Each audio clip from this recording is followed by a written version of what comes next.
우리는 지난주에 이어서 본문을 중심으로 해서 계속 나누도록 하겠습니다. 본문은 30절 그리고 31절부터 34절 그리고 35절부터 44절까지 오늘 우리가 읽었던 이 본문은 세 부분으로 나눌 수 있겠습니다. 이 첫 번째 부분에 해당하는 30절은 이 사도들이 예수님의 권위를 입고 복음을 전파하러 나갔다가 성공적으로 사역을 감당한 것으로 보여요. 그리고 예수님께 돌아와 자기들이 행한 것을 보고합니다. 그리고 두 번째 본문은 사도들의 보고를 받으신 예수님께서 그들의 피곤함을 아셨어요. 그리고 배고픔도 아셨습니다. 그래서 아마 조금의 양식을 섭취하고 약간의 휴식을 취하도록 제자들에게 명하셨고, 하지만 사람들이 쫓아오자 그들이 쉴 겨를도 없이 사람들이 쫓아자 예수님은 그들을 불쌍히 여기셔서 말씀을 가르친 부분입니다.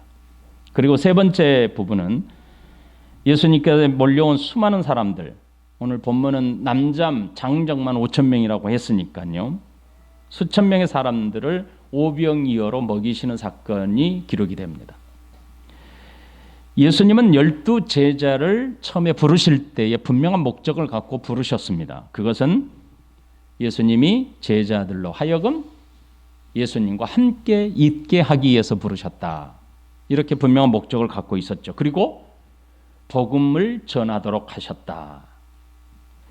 마가복음 3장 14절입니다. 이에 12를 세우셨으니 이는 자기와 함께 있게 하시고 또 보내사 전도도 하며. 예수님은 12 제자를 부르실 때 분명한 목적이 있었지요. 그것은 예수님과 함께 있게 하셨다라는 겁니다.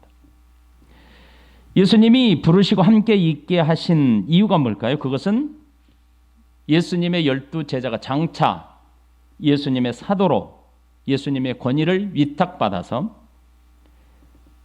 이제 예수님을 대신하여 복음을 전파해야 될 제자들을 훈련하고 그리고 예수님의 권위를 입도록 하기 위해서 저들을 부르시고 함께 있게 하셨습니다. 그리고 때가 되어서 제자들로 하여금 사도로 칭하셨고 복음 전파를 위하여 훈련의 장으로 보내셨습니다. 사도들은 지금까지 자신들이 예수님으로부터 배운 바, 가르친 바 복음을 나가서 전하고 가르쳤어요. 그리고 예수님께서 저들에게 허락하신 예수님의 권위를 행사했습니다. 그리고 그 성공적인 사역을 마치고 예수님께 돌아온 사도들은 예수님께 자신들이 행했던 사역을 아주 구체적으로 낱낱이 자세히 보고하였습니다.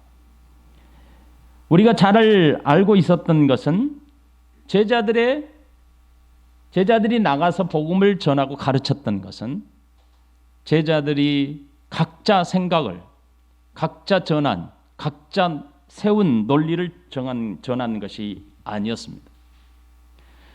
처음부터 예수님은 12 제자를 부르신 분명한 목적을 허락하신 것처럼 함께 있음으로 배운 바 되고 가르친 바 된 복음을 가르쳤던 것입니다. 그러므로 우리가 복음을 전한다는 것은 말씀을 가르친다는 뜻입니다. 단순히 길거리에서 우리가 복음을 외친다고 해서 예수 천국 불신 지옥 이게 복음이라고 생각하는데 그것은 그냥 사람들에게 교회에 대해서 예수님에 대해서 호소하는 것 그 이상 아닙니다. 그러므로 우리가 전도한다는 것은 예수님께서 우리에게 가르치신 복음을 가르친다는 겁니다. 예수님께서 우리에게 말씀해 주신 그 말씀을 정확하게 복음을 가르친다는 겁니다. 사도들이 예수님으로부터 부름을 받아 예수님과 함께 있을 때에 복음을 배웠고 예수님의 권위를 위탁받아서 나가서 복음을 외치고 돌아왔던 이 귀한 경험은 앞으로 자신들이 사명을 감당할 때 다시는 할 수 없는 너무나 소중한 귀한 경험이었을 겁니다. 아마 저들이 복음을 예수님이 승천하시고 난 뒤에 복음을 전할 때 저들에게 있어서 사도라는 사명을 감당하는 과정 속에서 하나의 큰 대원칙이 되었을 것이고 사명의 기준이 되었을 겁니다. 사도들은 그 이름을 위하여 능력받는 일에 합당한 자로 여기심을 기뻐하면서 공의 앞을 떠나니라. 그들이 날마다 성전에 있든지 집에 있든지 예수는 그리스도라고 가르치기와 전도하기를 그치지 아니하더라. 그때 제자가 더 많아졌는데 헬라파 유대인들이 자기의 과부들이 매일의 구제에 빠짐으로 히브리파 사람을 원망하니 12사도가 모든 제자를 불러 이르되 우리가 하나님의 말씀을 제쳐놓고 접대를 일삼는 것이 마땅하지 아니하니 형제들아 너희 가운데서와 성령과 지혜가 충만하여 칭찬받는 사람 7을 택하라. 우리가 이 일을 그들에게 맡기고 우리는 오로지 기도하는 일과 말씀 사역에 힘쓰리라. 사도행전 5장 41절부터 6장 4절의 말씀입니다. 이 말씀을 본문을 살펴보면 사도들이 얼마나 예수 그리스도의 복음의 말씀 가르치는 일에 중요하게 여겼는지를 볼 수 있습니다. 다시 말하면 예수님으로부터 배움받은 복음을 가르치고 전파하는 이 소중한 경험은 평생 동안 사도의 사명을 감당하는데 대원칙이요 정확한 기준이 되었습니다. 사도들의 사역을 보고받으신 예수님께서는 사도들에게 즉시 쉼이 필요하다는 사실을 알았습니다. 사역을 마치고 도착한 사도들은 사람들이 몰려와서 음식 먹을 겨를도 없었다고 성경은 기록하고 있습니다. 그래서 예수님은 사도들에게 잠시라도 쉼과 먹을 것을 위해서 시간이 필요했음을 알았습니다. 31절에 보면 이르시되 너희는 한적한 곳에 가서 잠깐 쉬어라. 이는 오고 가는 사람이 많아 음식 먹을 겨를도 없음이라. 예수님에 대한 소문이 지역 폭넓게 전파되고 있었고 소문을 들었던 수많은 사람들이 예수님께 몰려오고 있었습니다.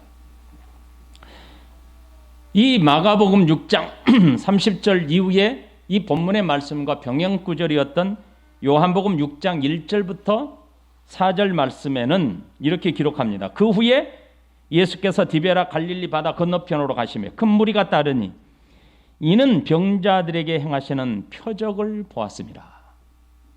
예수께서 산에 오르사 제자들과 함께 거기 앉으시니 마침 유대인의 명절인 유월절이 가까운지라. 이렇게 기록합니다. 여러분, 유대인들에게 있어서 1년 중 가장 중요한 절기가 유월절이라는 사실을 아시죠? 유대인들에게 있어서 반드시 유월절은 예루살렘에 있는 성전에 모여서 절기를 지켜야 합니다. 외지에 있던 사람들도 유월절이 가까워지면 예루살렘으로 모이게 됩니다. 바로 유월절을 지키기에 모인 수많은 사람들도 예수님에 대한 소문을 듣고 예수님이 머물고 있는 빈들로 찾아왔습니다. 그리고 예수님께서 행하시는 수많은 기적들을 눈으로 보았습니다. 그래서 요한복음은 큰 무리가 따르더라. 그런데 무엇 때문이냐? 병자에게 행하시는 표적을 보았더라. 이렇게 기록합니다. 사람들은 구름대처럼 예수님께 찾아왔습니다. 그러기에 예수님과 제자들은 음식을 먹을 겨를도 없이 사람들을 맞이해야만 했던 것입니다. 예수님께서 제자들의 사역을 보고받으시고 난 이후에 잠깐의 휴식을 위해 배를 타고 사람들을 피하여 한쪽으로 갔습니다. 32절에 보면 이에 배를 타고 따로 한적한 곳에 갈새. 예수님과 사도들은 잠시 휴식과 음식 섭취를 위해서 밀려오는 사람들을 피하여 한적한 곳으로 가셨습니다. 하지만 예수님께서 찾아가신 한적한 곳은 사람들을 피하여 갔던 곳에서 그리 멀지 않는 곳으로 여겨집니다. 그래서 사람들은 예수님과 사도들이 배를 타고 건너가는 그곳이 어딘지를 저들은 미리 알고 걸어갔다고 성경은 표현합니다. 33절, 그들이 가는 것을 보고 많은 사람이 그들인 줄 안지라. 모든 고을로부터 도보로 그곳에 달려와 그들보다 먼저 갔더라. 예수님과 사도들이 떠난 뒤에 수많은 사람들은 예수님이 떠난 사실을 조금 늦게 알았던 것 같습니다. 배를 타고 가고 있는 행선지가 어디인지 알았던 사람들은 호수 주변이라는 것을 알죠. 그리고 사람들은 예수님보다 먼저 그곳에 달려갔습니다. 이것을 볼 때 예수님께서 지금 사람을 피하여 배를 타고 건너가고자 했던 장소는 그리 멀지 않는 곳으로 이동했다. 이걸 볼 수 있습니다. 예수님께서 빈들에 있는 수천 명의 사람들이 머물고 있는 그곳을 아예 사람들을 피하여 아예 사람들을 떠나고자 한 것이 아니다라는 것을 알 수 있죠. 저들을 빈들에 버리고 모르게 빠져나가지 않았다는 것을 알 수 있습니다. 왜냐? 잠깐의 휴식을 위해서 사도들을 배려하시는 예수님께서 무리들을 잠깐 등지고 다시 돌아올 수 있는 장소, 잠깐 휴식을 차 한잔 마시고 돌아올 수 있는 장소로 떠났다는 뜻입니다. 그리 멀지 않는 곳이죠. 그래서 사람들은 예수님이 배를 타고 떠나는 것을 알고 어디로 건너갈지를 짐작할 수 있었습니다. 그래서 그들은 걸어서 달려서 예수님보다 먼저 그곳에 도착했던 겁니다. 군중들은 예수님을 한시라도 떨어져 있을 마음이 없었던 것 같아요. 예수님이 보이지 않자 예수님을 여기저기 찾았던 것이 분명합니다. 그리고 배를 타고 떠나는 예수님과 예수님의 제자들이 어디에 있는지 금방 알아볼 수 있었습니다. 이 사람들의 심정을 우리가 함께 잠시 생각해 보십시다. 빈들에서 수천 명의 사람들이 몰려들었습니다. 예수님과 제자들이 음식을 쉴 시간이 없었습니다. 잠깐의 휴식을 위해서 배를 타고 떠나는 예수님을 뭇에서 지켜보았던 무리들이 한순간에 구름대처럼 다시 이동합니다. 벌떼처럼 이동합니다. 그리고 예수님이 도착할 그 장소에 먼저 가서 기다렸습니다. 도대체 이 사람들이 누굽니까? 왜 이토록 예수님에 대해서 열광합니까? 왜 예수님과 함께 있고 싶어 했을까요? 도대체 저들이 누구이길래 예수님과 한시라도 떨어져 있고 싶지 않았을까요? 우리는 여기에서 당시의 백성들의 상태가 어떠한지를 잠시 살펴볼 필요가 있어요. 여러분, 당시 유대 백성들에게는 심각한 고통이 있었죠. 그것은 바로 로마 정국으로부터 식민지로 통치받고 있었죠. 삶의 자유가 보장되지 않았습니다. 과도한 세금, 황제 숭배가 강요되었습니다. 여러분, 로마 식민지의 삶은 그야말로 고통과 억압의 삶이었습니다. 비록 로마 정부로부터 유대인들은 종교의 자유를 허락받았지만 자신들에게 협조할 수 있는 제사장, 정치 지도자를 세움으로써 백성들이 순수하게 하나님을 섬길 수 있는 그런 환경이 아니었습니다. 제사장은 권력과 결탁하여서 타락해버리고 말았습니다. 겉으로는 종교 지도자의 옷을 입었습니다. 대제사장의 옷을 입고 있었습니다. 종교 지도자의 행사를 하고 있었지만 실제로는 로마 정부의 꼭두각시에 불과했습니다. 당시 종교 지도자 그룹에 속해 있던 바리새인과 서기관들은 백성들을 위한 것이 아니었습니다. 자신들의 영달을 위해서 살고 있었습니다.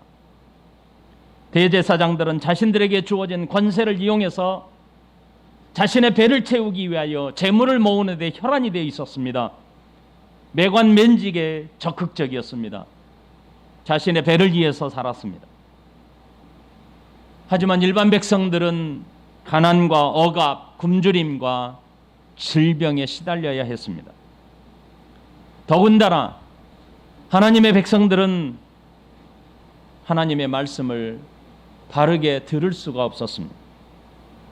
말씀이 갈급하여 영적 갈급이 극에 달했습니다.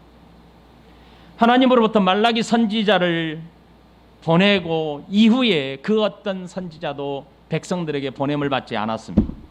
그러니 저들의 사람들의 영적 상태가 어떠했겠습니까? 영적 상태는 그야말로 핍절 상태에 빠져 있는 거 아닙니까? 이런 백성들에게 예수님은 하나님의 나라의 복음이 증거하셨고 가난하고 질병에 시달리는 자들에게 병을 고쳐 주셨습니다. 그런 백성들에게는 예수님께서 행하시는 사역, 예수님께서 가르치는 복음은 단비와도 같았을 것입니다. 예수님이 그들에게는 소망이었을 거예요. 그들에게는 예수님께서 전하신 하나님의 나라의 복음도 대단히 중요했을 겁니다. 하지만 지금 유대 백성들에게는 더 중요한 것은 자신들의 핍절 상태에 빠져 있고 가난과 질병으로부터 고통당하고 로마 정부로부터 억압당하고 있는 자신들을 해방할 메시아, 병을 고칠 메시아, 자신들의 억울함을 풀어줄 수 있는 메시아를 더 갈망하고 있었던 겁니다. 바로 예수님은 그런 갈망하고 있는 백성들에게 단비와 같은 소망의 대상이었던 겁니다. 영적으로 굶주린 자들이 예수님 앞에 찾아왔습니다. 가난과 질병과 억압으로부터 고통받는 사람들이 예수님을 찾아왔습니다. 그래서 예수님에게 열광하기 시작했던 겁니다. 그런데 예수님께 그렇게 열광하고 있는 백성들을 바라보며 예수님은 어떤 심정을 가졌다고요? 34절에 예수께서 나오사 큰 무리를 보시고 그 목자 없는 양 같음으로 인하여 불쌍히 여기사 이에 여러 가지로 가르치시더라. 그들의 모습은 목자를 잃어버린 양들이 방황하는 것 같은 모습이었던 것입니다.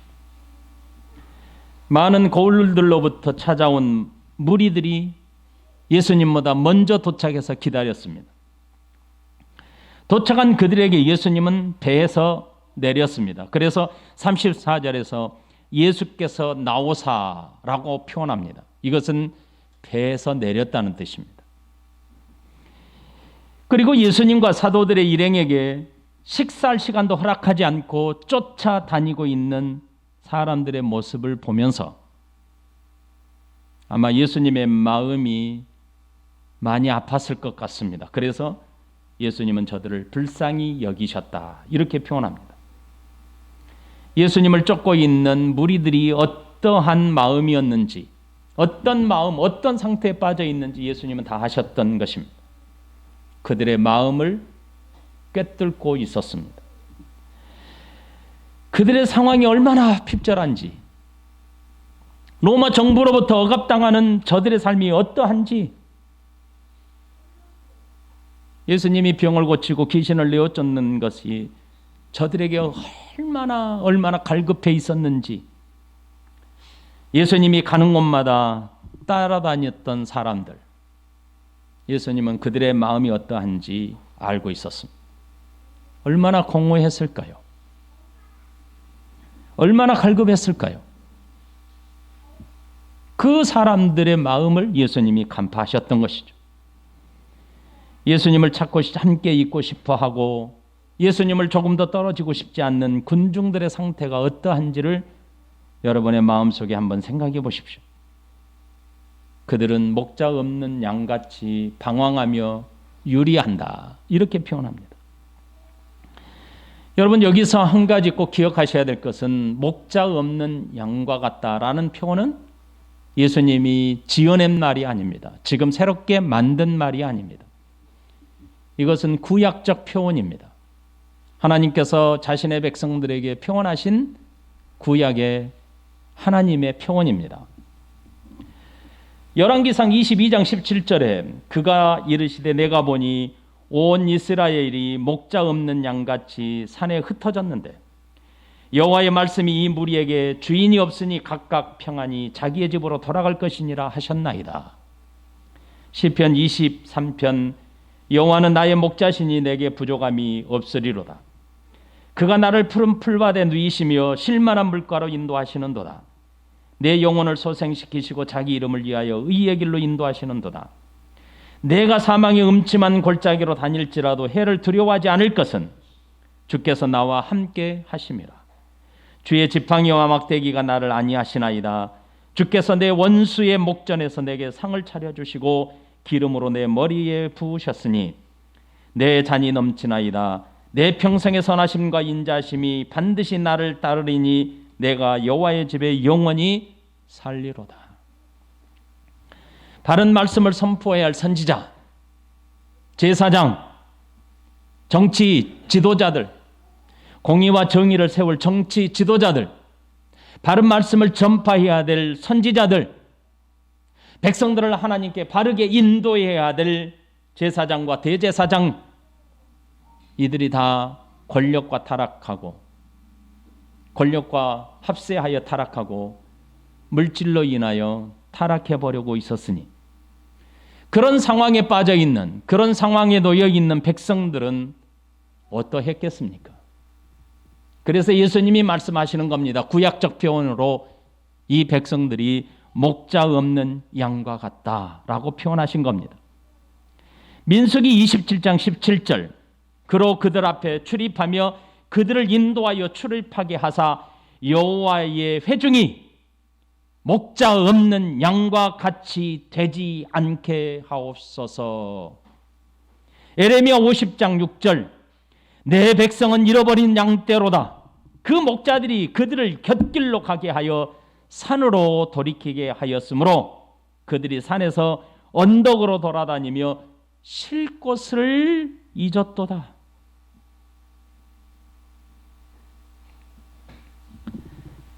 지금 예수님 앞에 찾아온 사람들은 정치적으로, 육신적으로, 물질적으로 고통하고 있고 핍절하고 있고 결핍되어 있는 사람들입니다. 그런데 여러분 여기서 저를 한번 보실래요? 여기서 제가 잠깐 이 본문과 잠깐 멈추고 이 배경을 여러분들이 아셔야 하기 때문에 잠깐 멈추고 설명해 드릴게요. 유물론이라는 유물론 사상과 이 유물론 사상의 이후에 나타난 사상, 여러분 어떤 이런 철학의 사고, 철학의 역사를 이야기하지 않아도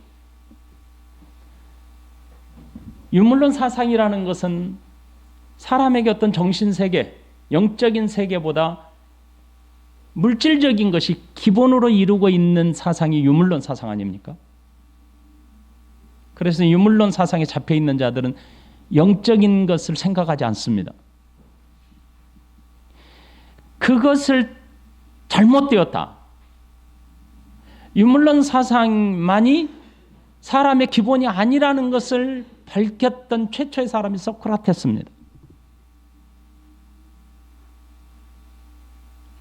아리스토텔레스입니다.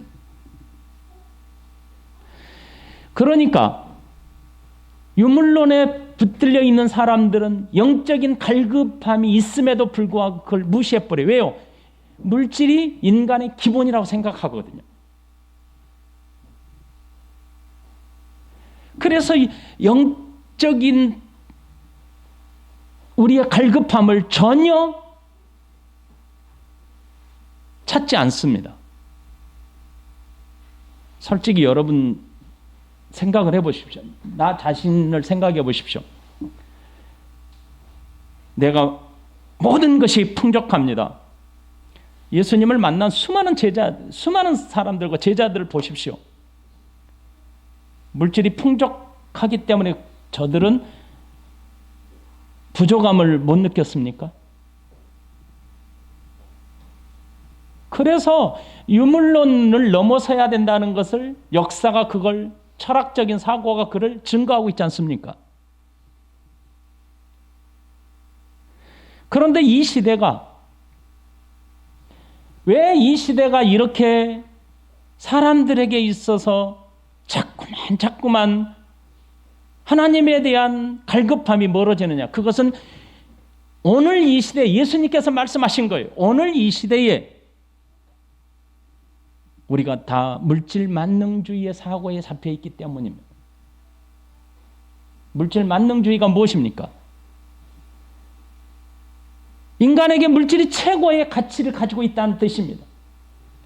그런데 여러분 잘 생각해 보세요. 물질이 최고의 가치로 두었다면 그 어떤 것도 이 가치를 가지고 있다면 비교할 수 있는 게 없잖아요. 그래서 모두 다가 다 행복해야 되잖아요. 모두 다가 다 사람들이 기뻐해야 되잖아요. 그런데 물질을 많이 가지고 있고 물질적인 권세를 많이 가지고 있고 인기를 많이 누리고 있다고 해서 저들이 행복하냐고요. 이것은 무엇을 이야기합니까? 사람의 기본은 물질로만 되는 것이 아니라는 것을 반증하는 것 아닙니까? 다시 본문으로 돌아오십시다.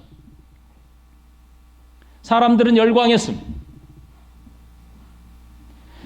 예수님께서 고통받고 억압당하고 있는 로마 정부로부터 억압당하고 있는 백성들, 가난하여 병을 고치지 못하는 정말 핍절당하고 있는 백성들에게 예수님이 병을 고치고 표적을 일으켰습니다. 예수님을 그야말로 우리를 해방해 줄 메시아로 여기고 예수님을 찾아왔고 저들에게는 담비와 같은 소망이다라고 생각했을 거예요. 그런데 예수님이 뭐라고 하시냐면 저들을 불쌍히 여기셨습니다. 왜요? 저들의 눈에 보이는 예수님이 이 땅에 오신 목적과 상관없는 분이었기 때문입니다. 왜 저들이 저렇게 열광하느냐? 예수님은 무엇 때문에 열광하느냐라고 할 때 목자가 없다는 뜻입니다. 목자가 없기 때문에 양들은 방황하다 이렇게 표현한 겁니다. 여러분, 목자가 없는 상태에서 양이 방황하는 것 같다라고 예수님이 표현하셨는데 목자 없는 양에게 가장 필요한 게 뭘까요? 목자가 양을 위해서 행하는 일이 뭘까요? 오늘 예수님이 뭐라고 하시냐면 사람에게는 말씀이다 라고 표현합니다. 하나님의 나라의 복음이다 표현한 겁니다. 그래서 뭐라고 하시냐면 불쌍히 여기사 이에 여러 가지로 가르치시더라 이렇게 표현한 겁니다. 목자가 없는 양들에게 가장 지금 시급한 것은 하나님의 바른 말씀의 선포였던 겁니다. 말씀의 바른 선포가 이루어진 후에 그야말로 기적적으로 35절 이후에 육적인 갈급함을 채우십니다. 이것은 백성들의 목자가 예수님이 되신다는 것을 저들에게 보여준 사건입니다. 말씀을 가르치신 예수님은 이제 굶주린 백성들의 육적인 양식을 베푸십니다. 굶주린 사람들에게 먹을 것을 공급해 주심으로 광야의 백성들에게 하나님이 애굽 바로로부터 억압당하고 고통하던 백성들을 해방케 하시는 그 사건을 백성들로 하여금 연상시키게 한 겁니다. 그래서 본문에서는 광야라고 하는 단어를, 광야라는 사건, 광야의 역사를 연상시킬 수 있는 말씀들이 구절구절에서 밝히고 있는 겁니다. 31절에 너희는 따로 한적한 곳에 가라. 여기서 한적한 곳이라는 뜻은 출애굽한 백성들이 머물렀던 광야를 연상케 하는 단어입니다. 여기서 한적한 곳이라는 뜻 자체가 쓸쓸하고 외롭고 버려진 땅 광야라는 뜻입니다. 예수님께서 한적한 곳에 가서 사도들에게 쉬라라고 하신 것은 구약적 백성들의 공동체, 구약의 배경에서 광야의 백성들의 삶을 염두에 두고 계신 겁니다. 다시 말하면 본문에서의 말씀을 방황하는 백성들에게 말씀을 가르치시고 그리고 그들에게 오병이어의 기적을 통하여 육신의 배고픔을 해결해 주신 이 사건을 출애굽한 백성들을 광야로 인도하신 하나님을 바라보게 하신 겁니다. 출애굽한 백성들을 하나님이 인도하신 곳이 광야였고 그 광야에서 하나님은 불기둥과 구름기둥으로 쉼을 주셨고 그리고 만나로 저들에게 양식을 삼게 하셨습니다. 그리고 34절에 목자 없는 양, 이 표현도 광야에서 백성들의 모습을 보여주는 말씀의 표현입니다. 민수기 27장 17절에서 광야에서의 백성들이 목자 없는 양이 되지 않도록 하기 위하여 이런 말씀이 있습니다. 이것은 바로 저들은 하나님의 양, 여호와의 양이라는 뜻입니다. 27장 17절 그로 그들 앞에 출입하며 그들을 인도하여 출입하게 하사 여호와의 회중이 목자 없는 양과 같이 되지 않게 하옵소서. 35절에 이곳은 빈들이요 날도 저물어가니 라는 표현은 31절에 한적한 곳이라는 표현과 맞대어 있습니다. 다시 말하면 광야에서의 백성들의 삶이 어떠한지를 보여주는 겁니다. 지금 저들이 있는 곳이 빈들 아닙니까? 빈들이요 날이 저물어갔다. 인적이 없이 쓸쓸하고 외롭고 궁핍한 곳이 광야입니다. 광야는 모든 것이 결핍되어 있습니다. 그런 광야에서 구약 백성들은 하나님의 인도하심을 받고 하나님이 내려주시는 양식으로 하루하루를 살았습니다. 그리고 날도 저물어 갔다. 얼마나 쓸쓸하고 외로운 표현입니까? 40절 때로 100명씩 또는 50명씩 앉은지라. 이 말씀은 출애굽한 백성들이 광야에서의 삶의 공동체를 유지하는 방식의 표현입니다. 특별히 요한복음에서 우리가 읽었던 요한복음에서 6월절이 가까웠더라라고 하는 표현이 있었지요. 요한복음 6장 3절로부터 4절 예수께서 산에 오르사 제자들과 함께 거기에 앉으시니 마침 유대인의 명절인 6월절이 가까운지라. 요한복음에서 6월절을 언급한 이유도 바로 출애굽을 연상시키기 위함입니다. 예수님께서 100명, 50명씩 앉도록 하신 것은 출애굽한 하나님의 백성들의 삶의 공동체가 어떠한 모습인지가 강조되고 있는 말씀입니다. 출애굽기 18장 21절 너는 또 온 백성 가운데서 능력 있는 사람들 곧 하나님을 두려워하며 진실하며 불의한 이익을 미워하는 자를 살펴서 백성 위에 1000부장과 100부장과 50부장과 10부장을 삼아라. 이런 표현입니다. 출애굽한 백성들은 광야에서 천막 생활을 했습니다. 그들의 삶의 공동체를 위하여 1000부장, 100부장, 50부장, 10부장을 세워서 공동체를 유지하게 하셨습니다. 예수님은 지금 빈들에 있는 백성들에게 출애굽 공동체를 경험케 함으로써 새롭게 세워진 하나님의 나라를 보게 하신 겁니다. 예수님은 사람들에게 오병이어의 기적을 행하시는 목적도 분명히 알게 하신 겁니다. 목자 없는 양과 같이 방황하는 사람들에게 오병이어의 기적을 필요한 이유가 무엇인지 저들에게 정확하게 깨닫도록 하기 위하여 어떤 사건을 연상케 하셨다고요? 출애굽한 백성들의 광야의 삶을 연상케 하신 겁니다. 그래서 출애굽기 16장 3절로부터 5절 말씀에 이렇게 되어 있어요. 이스라엘 자손이 그들에게 이르되 우리가 애굽 땅에서 고기 가마 곁에 앉아 있던 때와 떡을 배불리 먹던 때 여호와의 손에 죽었더라면 좋았을 것을. 너희가 이 광야로 우리를 인도하여 내 온 회중이 줄여 죽게 하는도다. 그때 여호와께서 모세에게 이르시되 보라, 내가 너희를 위하여 하늘에서 양식을 비같이 내리리니 백성이 나가서 일용할 것을 날마다 거둘 것이라. 이같이 하여 그들이 내 율법을 준행하나 아니하나 내가 시험하리라. 여섯째 날에는 그들이 그 거둔 것을 준비할지니 날마다 거둔 것에 갑절이 되리라. 예수님은 바로 이 백성들이 목자 없는 양처럼 방황하는 이유를 정확하게 알고 있었어요. 왜 백성들이 예수님을 따르는지를 정확하게 알고 있었습니다. 왜 저들이 목자 없는 양처럼 방황하는지를 알고 있었습니다. 그것은 예수님의 말씀보다도 눈에 보이는 자신들의 억압당함과 배고픔과 병듦을 치유하시는 예수님을 소망했던 겁니다. 그런 메시아를 기다렸던 것입니다. 오늘날도 마찬가지입니다. 우리가 하나님을 섬김에 유물론적인 사고에 잡혀있는 신앙은 영적인 갈급함을 보이지 않습니다. 하나님의 나라의 복음의 말씀을 갈급하지 않습니다.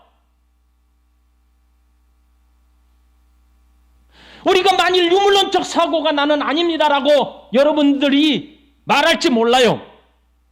여러분 자신을 잘 생각해 보십시오.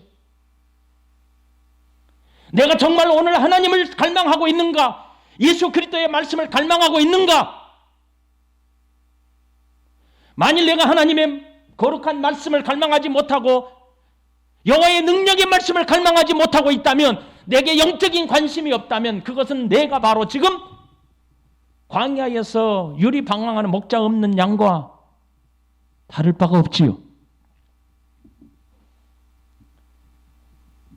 예수님께서 누구를 위해서 오셨습니까? 목자 없는 양과 같이 방황하는 자들에게 오신 것 아닙니까? 도대체 누가 목자 없는 양입니까? 그것은 바로 하나님을 목자로 섬기지 않는 자들입니다. 그래서 민수기 27장 17절에 광야에서 출애굽하여 광야에 있는 백성들에게 이렇게 말씀하고 있는 겁니다. 그로 그들 앞에 출입하며 그들을 인도하여 출입하게 하사 여호와의 회중이 목자 없는 양과 같이 되지 않게 하옵소서. 예수님께서는 우리의 목자라고 말씀하십니다. 요한복음 10장 14절부터 15절. 나는 선한 목자라. 나는 내 양을 알고 양도 나를 아는 것이 아버지께서는 나를 아시고 내가 아버지를 아는 것 같으니 나는 양을 위하여 목숨을 버리노라. 예수님은 나의 목자십니다. 만일 나의 목자가 없다면 나는 방황하는 양과 같습니다. 여러분 도전하겠습니다.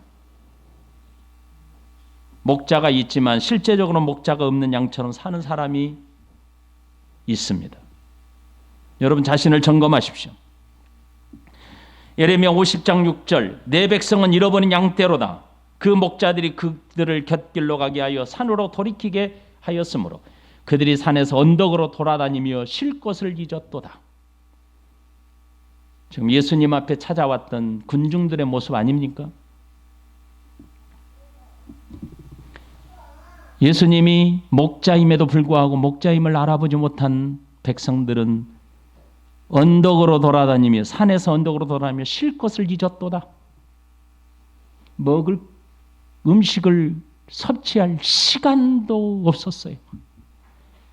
조금이라도 쉴 시간이 없었습니다. 왜요? 백성들이 너무너무 오고 가는 사람들이 많았다. 예수님이 지금 목자로 있는데도 불구하고 저들은 목자 없는 양과 같이 예레미야 50장 6절처럼 산으로 언덕으로 돌아다니며 쉴 곳을 잃어버린 거예요. 두 번째로는 목자 없는 삶을 사는 사람이 있어요. 실제적으로 저들에게는 목자가 필요 없는 사람입니다. 이들은 영적인 관심이 전혀 없습니다. 누굽니까? 이전에 세례 요한을 죽인 헤롯, 그의 아내 헤로디아 같은 사람 아닙니까? 저들은 어떤 사람이에요? 목자가 필요 없는 사람이에요. 목자를 잃어버린 게 아니라 목자 자체가 필요 없는 사람, 유물론적인 사고, 오직 물질 만능주의. 세 번째로는 목자와 함께 사는 사람입니다. 시편 23편에 여호와는 나의 목자신 내게 부족함이 없으리로다. 여기에서 부족함이 없다는 뜻은 바울 사도가 말한 것처럼 가난이나 부한 것이나 모두 다 예수 그리스도 안에서 내가 만족하며 사는 능력을 얻는다. 이런 뜻입니다. 다윗이 고백하는 이 시편 23편은 다윗이 고통과 고난을 안 당했습니까? 그럼에도 다윗은 고백합니다. 여호와는 나의 목자시니 내게 부족함이 없다는 뜻입니다. 주의 사랑하는 성도 여러분, 우리나라가 선진국에 진입했죠. 세계를 리더해가는 그룹에 속해 있죠. 그러면 세계를 리더하는 그룹에 속해 있는 나라의 특징을 보십시오. 이 지도자들이 백성들을 어디로 이끌어가는지를 보셔야.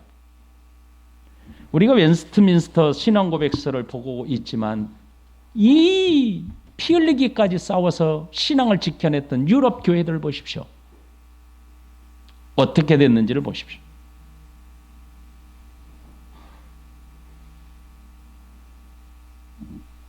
여호와는 나의 목자시니 내게 부족함이 없으리로다. 정말 여러분 영적인 갈급함이 없습니까? 예수님과 함께 살면서 예수님을 생각하면 정말 기쁘고 즐겁고 행복합니까? 오늘 저녁에 잘 때 예수님 생각하니까 행복합니까? 지난주에 제가 마음이 안 잡혀서 결국은 말씀을 읽으면서 제가 마음을 잡았어요. 말씀 속에서 하나님이 주시는 영적인 풍성함을 경험하고 사십니까? 이것만이 사는 사람. 이 사람이 목자와 함께 사는 사람입니다. 목자와 함께 하는 사람은 예수님이 나의 목자입니다 고백하는 사람이고 하나님이 나의 목자입니다 고백하는 사람입니다. 오늘 세 사람의 모습을 바라보면서 여러분 자신을 점검하십시오. 목자가 있지만 목자 없는 양처럼 사는 사람, 목자가 필요 없는 삶을 사는 사람, 목자와 함께 사는 사람. 과연 여러분은 어느 부류에 속해 있는 사람입니까? 기도하십시다.